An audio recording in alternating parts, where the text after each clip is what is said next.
Let's mic global news. नमस्कार, let's mic global news में आपका स्वागत है। मैं हूं राखी जैन। मोरक्को के फेस शहर में बुधवार तड़के 2 इमारतें ढह गईं।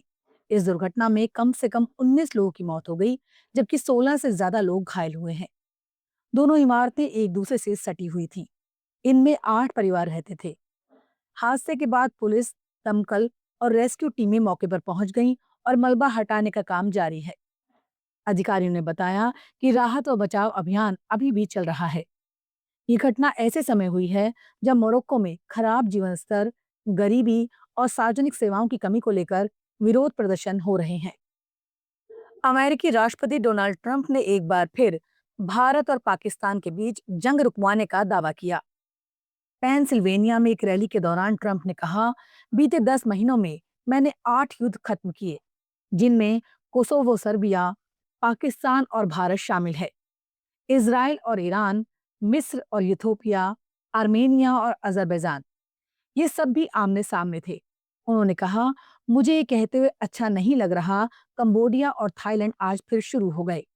कल मुझे एक फोन कॉल करना है, मैं फोन करूंगा और 2 बहुत ताकतवर देशों, थाईलैंड और कंबोडिया के बीच चल रहे युद्ध को रोक दूंगा।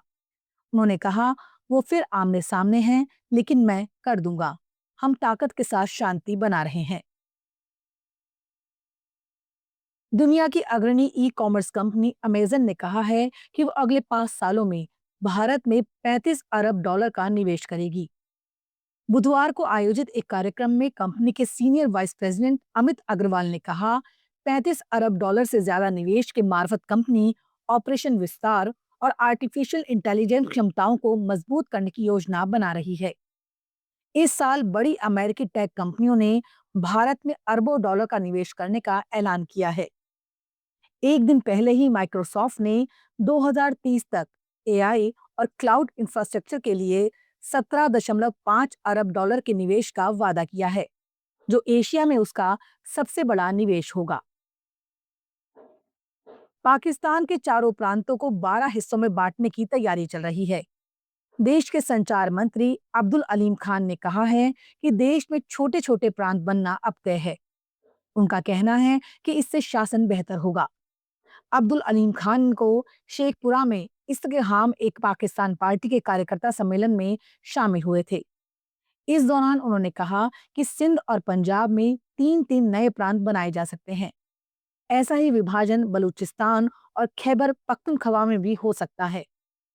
अलीम खान ने कहा कि हमारे आसपास के देशों में कई छोटे प्रांत हैं, इसलिए पाकिस्तान में भी ऐसा होना चाहिए। अलीम खान की पार्टी आईपीपी पीएम शहबाज शरीफ की गठबंधन सरकार का हिस्सा है। हालांकि बिलावल भुट्टो की पार्टी पीपीपी ने इसका विरोध किया है। सिंध के मुख्यमंत्री मुराद अली शाह ने धमकी देते हुए कहा कि अल्लाह के सिवा कोई भी सिंध को बांटने की ताकत नहीं रखता। भारत और अमेरिका डील पर चल रही बातचीत के दौरान ही एक बड़ा अपडेट सामने आया है। अमेरिकी ट्रेड प्रतिनिधि जैमिसन ग्रियर का कहना है कि भारत ने एग्रीकल्चरल सेक्टर को लेकर अब तक का सबसे अच्छा ऑफर दिया है। आईएएनएस की रिपोर्ट के मुताबिक अमेरिकी किसानों को भारत के बाजारों तक ज्यादा पहुंच मिले, इसके लिए बातचीत की जा रही है, खासकर ज्वार और सोयाबीन जैसी फसलों के लिए। घरेलू मार्केट खोलने पर चर्चा हो रही है। ग्रियर ने बताया कि अमेरिकी बातचीत टीम इस समय नई दिल्ली में है और कृषि से जुड़े मुद्दों पर चर्चा कर रही है।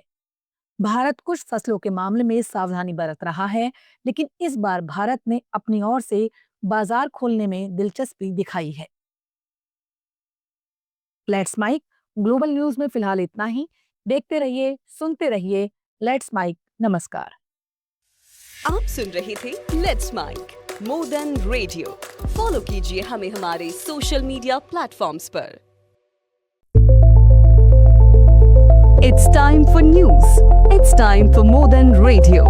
Presenting the first radio news app, Let's Mic. Let's Mic, a news-based app on your phone where you get to watch and listen news, talk shows, interviews, radio show podcasts. On Let's Mic, you get all relevant information of TV, print, radio, podcast, and digital. Let's Mic talks about every segment of life.